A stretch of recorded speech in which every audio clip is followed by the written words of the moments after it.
Die Herbstsonne hing tief über den bewaldeten Hügeln, als Lucas Bennett seinen alten Geländewagen durch die gewundenen Pfade lenkte. Die Blätter der Ahornbäume leuchteten in warmen Rottönen, und die Luft war erfüllt vom erdigen Duft des nahenden Winters. Neben ihm auf dem Beifahrersitz lag Bear, ein stattlicher Golden Retriever, dessen goldenes Fell im Sonnenlicht schimmerte. Der Hund war sein treuer Begleiter seit nunmehr 8 Jahren, die einzige Konstante in Lucas' Leben, nachdem sich alles andere in Luft aufgelöst hatte.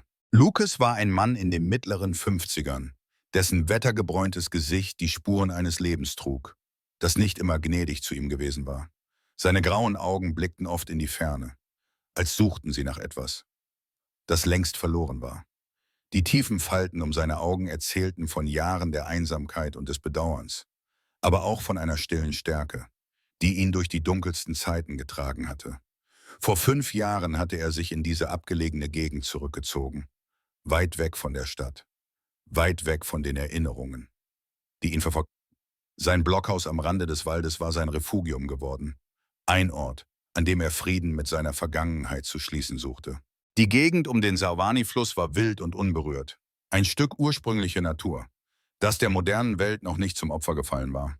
Hohe Kiefern und mächtige Eichen säumten die Ufer des Flusses, ihre Wurzeln tief in der fruchtbaren Erde verankert.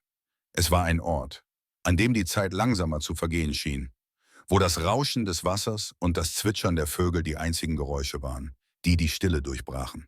Lucas liebte diese Fahrten entlang des Flusses, besonders an Nachmittagen wie diesem, wenn die Welt in einem goldenen Licht zu baden schien. Es war seine Art der Meditation, eine Flucht vor den Gedanken, die ihn in den stillen Stunden des Tages heimsuchten. Bear schien seine Stimmung zu verstehen und begleitete ihn schweigend, nur gelegentlich den Kopf hebend, um die vorbeiziehende Landschaft zu betrachten. Die Straße war kaum mehr als ein Pfad, gesäumt von wilden Brombeersträuchern und überwuchert von Farnen. Lucas kannte jeden Stein, jede Kurve dieser Strecke. Er war sie unzählige Male gefahren, in guten und schlechten Zeiten, wenn die Einsamkeit zu erdrückend wurde oder wenn er einfach nur die Schönheit der Natur genießen wollte. Plötzlich durchbrach ein seltsames Geräusch die friedliche Stille. Es war ein schwaches, verzweifeltes Wimmern, das vom Fluss herüberwehte. Ein Laut, der so voller Angst und Hilflosigkeit war, dass Lucas sofort das Blut in den Adern gefror. Er trat abrupt auf die Bremse. Der Wagen kam mit quietschenden Reifen zum Stehen. Bear war bereits hellwach geworden, seine Ohren aufgestellt, ein leises, besorgtes Knurren in seiner Kehle. »Was ist das, Junge?« murmelte Lucas und lauschte angestrengt. Das Wimmern kam wieder, diesmal schwächer, als würde sich die Quelle des Geräuschs entfernen. Bear sprang bereits aus dem Wagen, noch bevor Lucas die Tür vollständig geöffnet hatte, und lief in Richtung des Flussufers. Seine Nase dicht am Boden, seinen ganzen Körper in höchster Alarmbereitschaft. Lucas folgte ihm hastig. Sein Herz schlug schneller mit jedem Schritt. Die Jahre der Einsamkeit hatten seine Sinne geschärft. Und er wusste instinktiv, dass etwas Ernstes geschehen war. Das Gelände war uneben, übersät mit losen Steinen und rutschigen Blättern. Aber er kämpfte sich durch das Unterholz zum Ufer vor. Am Fluss angekommen, rief Lucas laut: »Hallo, ist da jemand? Braucht jemand Hilfe?« Seine Stimme hallte über das Wasser und zwischen den Bäumen wieder. Doch nur das stetige Rauschen der Strömung antwortete ihm. Bear lief unruhig am Ufer entlang, sein Schwanz steif aufgerichtet, ein sicheres Zeichen dafür, dass er etwas Beunruhigendes witterte. Der Sarvani-Fluss war hier besonders tückisch, die Strömung war stark und das Wasser war kalt. Selbst im Herbst konnte es für ein kleines Lebewesen tödlich sein. Lucas spürte eine wachsende Unruhe, als das Wimmern erneut erklang, diesmal noch schwächer und verzweifelter. Dann sah Lucas es. Etwa 50 Meter flussabwärts kämpfte ein kleines, dunkles Etwas gegen die gnadenlose Strömung. Das Wasser wirbelte es herum wie ein Spielzeug, und Lucas erkannte sofort die charakteristische Gestalt. Mein Gott, ein Bärenjunges. Das kleine Wesen war offensichtlich erschöpft. Seine Bewegungen wurden schwächer, und die Strömung drohte es unter Wasser zu ziehen. Lucas fühlte, wie sich sein Magen vor Angst zusammenzog. Er hatte schon zu viele Tragödien in seinem Leben erlebt, um tatenlos zuzusehen, wie sich eine weitere vor seinen Augen abspielte. Ohne einen Moment zu zögern, sprang Bear ins kalte Wasser. Der große Hund war ein ausgezeichneter Schwimmer. Und Lucas wusste, dass er dem kleinen Bären helfen konnte, wenn überhaupt jemand dazu imstande war. Dennoch folgte Lucas Bear ein Stück weit ins Wasser. Seine Stiefel versanken im schlammigen Grund, und er rutschte beinahe auf den glitschigen Steinen aus, die den Flussgrund bedeckten. Das eiskalte Wasser durchdrang seine Kleidung, aber das war ihm völlig gleichgültig. Bear schwamm kraftvoll gegen die Strömung an, seine Bewegungen zielstrebig und entschlossen. Seine Jahre als Begleithund hatten ihn gelehrt, in Krisensituationen zu handeln. Und jetzt zeigte er diese Fähigkeiten in vollem Umfang. Als er das Bärenjunge erreichte, packte er es behutsam am Nacken, instinktiv wissend, wie eine Mutter ihr Junges tragen würde. Das kleine Wesen wehrte sich nicht. Es war zu erschöpft und verängstigt, um noch Widerstand zu leisten. Langsam, Meter für Meter, zog Bear das zitternde Bärenjunge gegen die Strömung zum Ufer. Lucas wartete ihm entgegen, seine Arme ausgestreckt, bereit zu helfen. Das Wasser war so kalt, dass es in seinen Knochen schmerzte. Aber er ignorierte die Kälte völlig.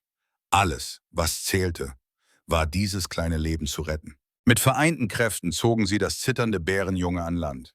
Lucas kniete sich sofort hin und nahm das kleine Wesen in seine Arme. Es war kaum größer als ein Welpe. Sein schwarzes Fell war durchnässt und verklebt, und seine kleinen, dunklen Augen blickten panisch und verwirrt umher. Lucas spürte, wie das Jungtier vor Kälte und Angst am ganzen Körper zitterte, und sein Herz zog sich vor Mitleid zusammen. »Schon gut, kleiner Kerl«, murmelte er sanft und wickelte das Bärenjunge sofort in seine warme Jacke. »Du bist jetzt in Sicherheit. Niemand wird dir mehr wehtun.« Seine Stimme war ruhig und beruhigend, obwohl sein eigenes Herz noch immer wild schlug. Bear schüttelte sich das Wasser aus dem Fell und kam näher, um das gerettete Tier zu beschnüffeln. Zu Lucas' Überraschung reagierte das Bärenjunge nicht aggressiv auf den Hund, sondern schien sich sogar an seine Wärme zu schmiegen. Während er das kleine Wesen hielt, bemerkte Lucas einen blassen Blutfleck an einer seiner Pfoten. Die Wunde war nicht tief, aber sie erzählte eine Geschichte, die Lucas das Herz schwer machte. Das Blut war bereits geronnen, was bedeutete, dass die Verletzung schon einige Zeit alt war. Irgendwo in der Nähe war etwas Schreckliches geschehen. Etwas, das dieses kleine Geschöpf zu einem Waisen gemacht hatte. Lucas kannte die Geschichten über Wilderer in der Gegend. Menschen, die für Profit die Natur plünderten und dabei unschuldige Tiere zu Waisen machten. »Komm, Bear«, sagte Lucas entschlossen, seine Stimme fest trotz der Emotionen, die in ihm tobten. »Wir bringen ihn nach Hause. Er braucht Wärme und Pflege und wir werden ihm beides geben.« Die Fahrt zurück zu seinem Blockhaus war eine Fahrt voller stiller Sorge und wachsender Verantwortung. Lucas fuhr extrem vorsichtig, um keine abrupten Bewegungen zu machen, die das bereits traumatisierte Tier noch mehr verängstigen könnten. Das Bärenjunge lag still in seinen Armen, nur gelegentlich von einem schwachen Wimmern unterbrochen. Bear saß auf dem Rücksitz und hielt Wache über ihren ungewöhnlichen Passagier, seine intelligenten Augen voller Sorge und Beschützerdrang. Das Blockhaus lag versteckt zwischen hohen Kiefern, am Ende eines gewundenen Pfades, der sich durch dichten Wald schlängelte. Es war ein rustikaler Bau aus dunklem Holz mit einem großen Kamin, der das Herzstück des Hauses bildete. Lucas hatte es vor Jahren selbst renoviert, nachdem er sich hierher zurückgezogen hatte. Jede Planke mit seinen eigenen Händen verlegt, jeden Nagel selbst eingeschlagen. Es war mehr als nur ein Haus. Es war sein Zufluchtsort geworden. Ein Ort, an dem er die Wunden seiner Vergangenheit zu heilen suchte. Die Veranda war mit handgeschnitzten Geländern verziert. Und überall standen Töpfe mit winterharten Pflanzen, die Lucas mit derselben Sorgfalt pflegte, mit der er alles in seinem Leben behandelte. Es war ein Ort des Friedens, der Ruhe, der Heilung. Und jetzt würde es auch ein Ort der Rettung werden. Drinnen angekommen, legte Lucas das Bärenjunge vorsichtig auf eine weiche Decke vor dem großen Steinkamin und entzündete sofort ein wärmendes Feuer. Die Flammen tanzten lebhaft und warfen tanzende Schatten an die Holzwände, während die Wärme langsam den Raum erfüllte. Das kleine Wesen zitterte immer noch, aber seine Augen wirkten bereits weniger panisch, als würde es instinktiv spüren, dass es nun in Sicherheit war. Lucas holte sein Erste-Hilfe-Set, eine umfangreiche Sammlung von Verbandsmaterial und Medikamenten, die er sich über die Jahre angeeignet hatte, da der nächste Arzt oder Tierarzt meilenweit entfernt war. Mit geübten Händen untersuchte er die Wunde an der Pfote des Bären. Sie war oberflächlich, aber er reinigte sie sorgfältig mit antiseptischer Lösung und verband sie mit einem sauberen, weichen Tuch. Das Bärenjunge ließ die Behandlung geduldig über sich ergehen, als würde es verstehen. dass Lukas ihm helfen wollte. »Du brauchst einen Namen«, murmelte Lukas, während er das kleine Geschöpf betrachtete. Das Bärenjunge hatte sich inzwischen etwas entspannt und beobachtete ihn mit großen, dunklen Augen, die voller Intelligenz und einer fast menschlichen Traurigkeit waren. »Shadow«, entschied Lukas schließlich, seine Stimme warm und entschlossen. »Du warst wie ein Schatten im Wasser. Fast verloren. Und jetzt bist du ein Teil unserer kleinen Familie. Shadow, das passt zu dir.« Bear hatte sich neben Shadow gelegt. Sein warmer, großer Körper bot dem kleinen Bären zusätzlichen Komfort und Sicherheit. Es war ein rührender Anblick. Der große, goldene Hund und das kleine, schwarze Bärenjunge, die sich aneinander schmiegten wie alte Freunde. Lukas spürte, wie sich etwas Tiefes in seinem Herzen bewegte. Eine Wärme und ein Gefühl der Verbundenheit, die er lange nicht mehr gefühlt hatte. Er ging in die Küche und bereitete warme Milch zu, verdünnte sie leicht und süßte sie mit einem Löffel Honig, als er die kleine Schale Shadow anbot. Schnüffelte das Bärenjunge zuerst vorsichtig daran. Dann begann es langsam zu trinken. Zunächst zögerlich, dann mit wachsendem Appetit. Lukas lächelte. Es war das erste Mal seit langem, dass er sich wirklich nützlich und gebraucht fühlte. Während Shadow trank, ließ Lukas seine Gedanken wandern zu den dunkleren Kapiteln seines Lebens. Das kleine Bärenjunge erinnerte ihn schmerzhaft an seinen Sohn Michael, der jetzt erwachsen war und irgendwo in der Stadt lebte, wahrscheinlich ohne auch nur einen Gedanken an seinen Vater zu verschwenden. Der Kontakt zwischen ihnen war vor vielen Jahren abgebrochen, nach einem verheerenden Familiendrama, das Lukas' Ehe zerstört und eine scheinbar unüberbrückbare Kluft zwischen ihm und seinem Sohn geschaffen hatte. Es war während Michaels Teenagerjahren geschehen. Lukas war damals ein erfolgreicher Geschäftsmann gewesen, immer beschäftigt, immer unterwegs, immer zu sehr mit seiner Karriere beschäftigt, um die Warnsignale zu bemerken. Seine Frau Sarah hatte versucht, ihm zu sagen, dass Michael Probleme hatte, dass er sich mit den falschen Leuten einließ, dass er Hilfe brauchte. Aber Lukas hatte nicht zugehört, hatte gedacht, es wäre nur eine Phase, etwas, was sich von selbst regeln würde. Dann kam die Nacht, die alles veränderte. Michael war mit Drogen erwischt worden. Und anstatt ihm zu helfen, hatte Lukas in seinem Zorn und seiner Enttäuschung die falschen Worte gewählt. Er hatte seinen Sohn als Versager bezeichnet, hatte ihm gesagt, er solle sich zusammenreißen oder verschwinden. Michael hatte das Angebot angenommen und war verschwunden. Aus ihrem Haus, aus ihrem Leben, aus Lukas' Herz. Sarah hatte Lukas nie verziehen. Sie hatte ihm vorgeworfen, ihren Sohn weggetrieben zu haben. Und ihre Ehe war in einem Meer aus Vorwürfen und unausgesprochenen Schuldgefühlen ertrunken. Lukas hatte alles verloren. Seine Familie, sein Zuhause, seinen Sinn für sich selbst.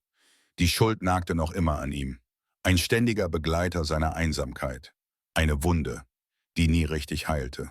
Aber hier, in diesem Moment, mit Shadow und Bear an seiner Seite, fühlte sich etwas anders an. Vielleicht war dies seine Chance auf eine Art Wiedergutmachung, nicht mit seinem Sohn. Das war wahrscheinlich für immer verloren, aber mit diesem kleinen, hilflosen Geschöpf, das genauso verloren und verletzt war wie er selbst. Die Nacht brach herein und Lukas richtete ein improvisiertes Bett für Shadow neben dem Kamin ein. Er verwendete seine weichsten Decken und Kissen, schuf eine warme, sichere Höhle für das kleine Wesen. Bear legte sich schützend daneben, als hätte er instinktiv verstanden, dass er nun die Rolle des großen Bruders und Beschützers übernommen hatte. Lukas saß in seinem alten Ledersessel und beobachtete die beiden, während das Feuer knisternd vor sich hin brannte und warmes, flackerndes Licht über die Szene warf. Die ersten Tage mit Shadow waren eine Offenbarung für Lukas.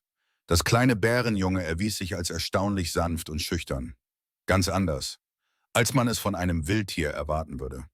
Es folgte Bear überall hin, als wäre der große Hund sein Lehrer und Beschützer in einem. Bear schien diese Rolle mit Stolz und natürlicher Weisheit anzunehmen und führte Shadow geduldig durch die Grundlagen des Lebens im Blockhaus. Jeden Morgen, wenn die ersten Sonnenstrahlen durch die großen Fenster fielen und das Haus in goldenes Licht tauchten, machten die drei einen ausgedehnten Spaziergang über die bewaldeten Hügel. Diese Spaziergänge wurden zu Lukas' liebsten Momenten des Tages. Shadow lernte schnell und eifrig, wie man richtig schnüffelt, wie man im weichen Waldboden nach interessanten Dingen gräbt und wie man den verschiedenen Vogelstimmen lauscht, die den Wald erfüllten. Bear war ein geduldiger und weiser Lehrer, der dem kleinen Bären zeigte, welche Pflanzen interessant und sicher waren und welche man besser mied. Er lehrte Shadow, wie man Spuren liest, wie man die Zeichen der Natur deutet und wie man sich still und respektvoll in der Wildnis bewegt. Es war, als würde Bear instinktiv verstehen, dass Shadow eines Tages wieder in die Wildnis zurückkehren müsste, und er bereitete ihn auf dieses Leben vor. Lucas beobachtete diese natürlichen Lektionen mit wachsender Faszination und tiefem Respekt. Es war, als würde er einer ganz besonderen Freundschaft beim Entstehen zusehen. Einer Verbindung, die über Artengrenzen hinausging und auf purem Vertrauen und gegenseitigem Respekt beruhte. Shadow war nicht nur ein Wildtier, das Hilfe brauchte, er war ein Individuum mit seiner eigenen einzigartigen Persönlichkeit, seinen eigenen Ängsten und Freuden, seinen eigenen kleinen Eigenarten und Vorlieben. Die Dorfbewohner im nahegelegenen Millbrook gewöhnten sich bald an den ungewöhnlichen, aber herzerwärmenden Anblick Lucas Bennett, der zurückgezogene Mann aus dem Wald, der nun regelmäßig mit einem Hund und einem kleinen Bären durch die ruhigen Straßen spazierte. Anfangs gab es durchaus besorgtes Gemurmel und skeptische Blicke, Flüstern hinter vorgehaltenen Händen und besorgte Diskussionen über die Sicherheit. Aber Shadows offensichtlich sanftes Wesen und die liebevolle Fürsorge, die Lucas ihm angedeihen ließ, gewannen schnell die Herzen der Menschen. Mrs. Henderson, die Besitzerin des kleinen Gemischtwarenladens, war die erste, die ihre anfängliche Skepsis ablegte. »Ich hätte nie gedacht, dass ich das jemals sagen würde«, gestand sie Lucas eines sonnigen Nachmittags, während Shadow geduldig vor dem Laden wartete. »Aber dieser kleine Kerl ist einfach bezaubernd. Und die Art, wie Bear auf ihn aufpasst, es ist wirklich rührend. Man kann sehen, dass da echte Liebe ist.« Sarah Mitchell, die örtliche Tierärztin, untersuchte Shadow regelmäßig und bestätigte immer wieder, dass er sich prächtig entwickelte. »Er ist gesund und munter«, berichtete sie Lucas nach einem ihrer Besuche, während sie Shadow sanft untersuchte. »Seine Wunde ist vollständig verheilt und er nimmt gut zu. Aber Sie müssen sich bewusst sein, dass er wächst, und zwar schnell. Bären sind Wildtiere, und früher oder später wird er seine natürlichen Instinkte vollständig entwickeln. Es wird eine Zeit kommen, wo er zurück in die Wildnis gehört.« Lucas wusste das nur zu gut. Tief in seinem Herzen war ihm schmerzlich bewusst, dass Shadow nicht für immer bei ihm bleiben konnte. Aber für den Moment verdrängte er diese schweren Gedanken und genoss die unerwartete Freude und den neuen Lebenssinn, die das kleine Bärenjunge in sein zuvor so einsames Leben gebracht hatte. Die Wochen vergingen wie im Flug. Jeder Tag brachte neue kleine Wunder und Entdeckungen. Shadow wurde größer und kräftiger. Seine Bewegungen wurden selbstbewusster und geschickter. Und seine natürliche Neugier auf die Welt um ihn herum wuchs täglich. Er spielte ausgelassen mit Bear im Garten, tollte durch die bunten Herbstblätter und entdeckte jeden Tag etwas Neues und Aufregendes. Abends kuschelte er sich immer noch vertrauensvoll neben den warmen Kamin. Aber Lucas bemerkte mit wachsender Wehmut, wie seine Blicke öfter zum Fenster wanderten, als würde er nach etwas suchen, was er nicht benennen konnte. Eines Morgens, etwa 2 Wochen nachdem er Shadow aus dem reißenden Fluss gerettet hatte, wachte Lucas mit einem besonders schweren Herzen auf.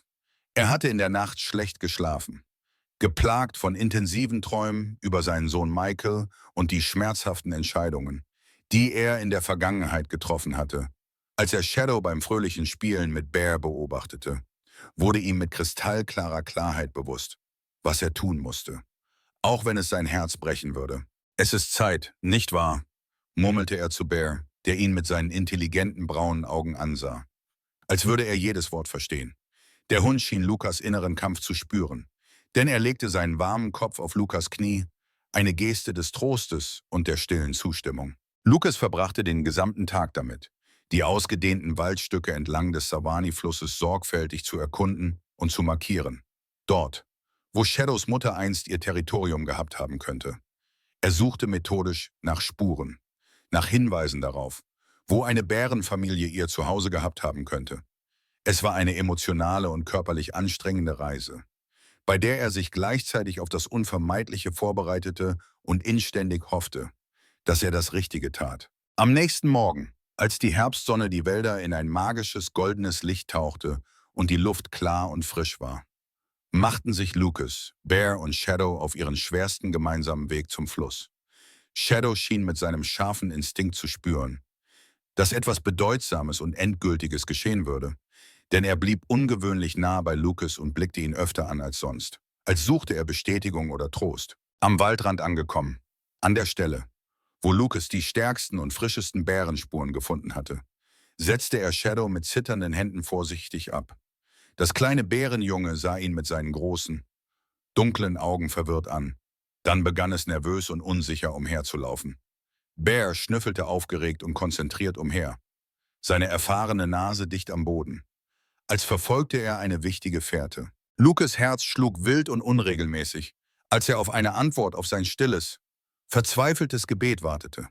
Die Minuten dehnten sich wie Stunden, und er begann schon fast die Hoffnung aufzugeben, als er es plötzlich hörte, ein leises, aber deutliches Grollen aus dem dichten Dickicht. Shadow erstarrte augenblicklich, jeder Muskel seines kleinen Körpers gespannt. Seine kleinen Ohren zuckten aufmerksam und erwartungsvoll. Aus dem dichten Unterholz trat langsam und vorsichtig eine große, majestätische schwarze Bärin.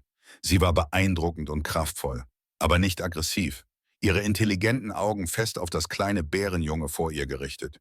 Lucas hielt den Atem an. Sein Herz hämmerte so laut in seiner Brust, dass er sicher war, alle könnten es hören. Shadow verharrte einen langen, spannungsgeladenen Moment völlig still. Dann begann er langsam und zögernd auf die große Bärin zuzugehen. Dreimal drehte er sich zu Lucas um, und in seinem Blick lag etwas Tiefes und Bewegendes, das Lucas als pure Dankbarkeit und echte Zuneigung deutete.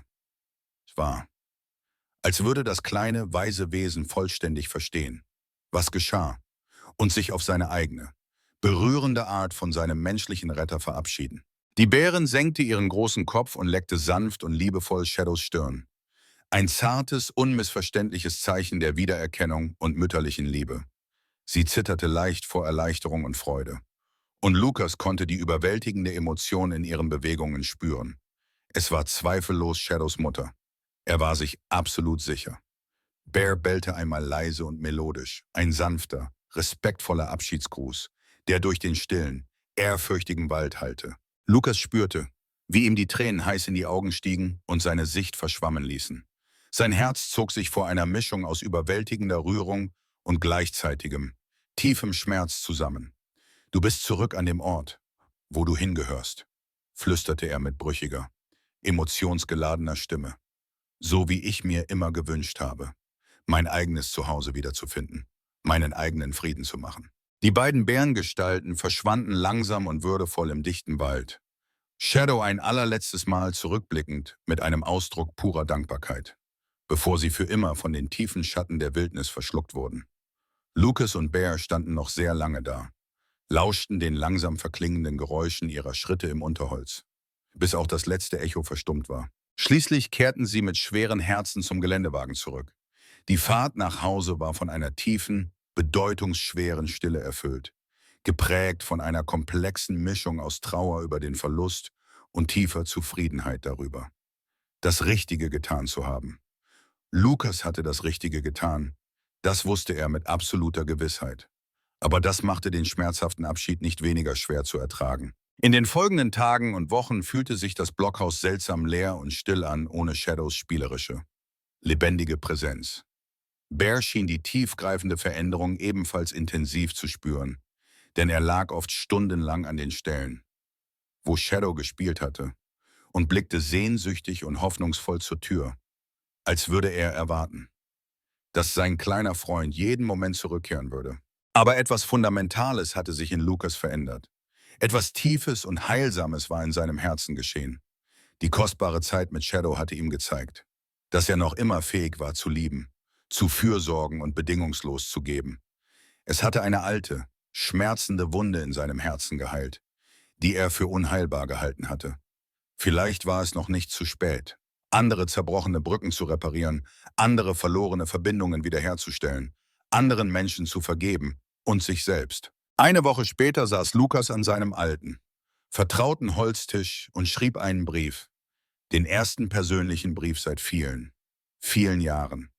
Es war ein Brief an seinen Sohn Michael, ein vorsichtiger, hoffnungsvoller Versuch, die scheinbar unüberbrückbare Kluft zu überbrücken, die so lange wie ein Abgrund zwischen ihnen bestanden hatte.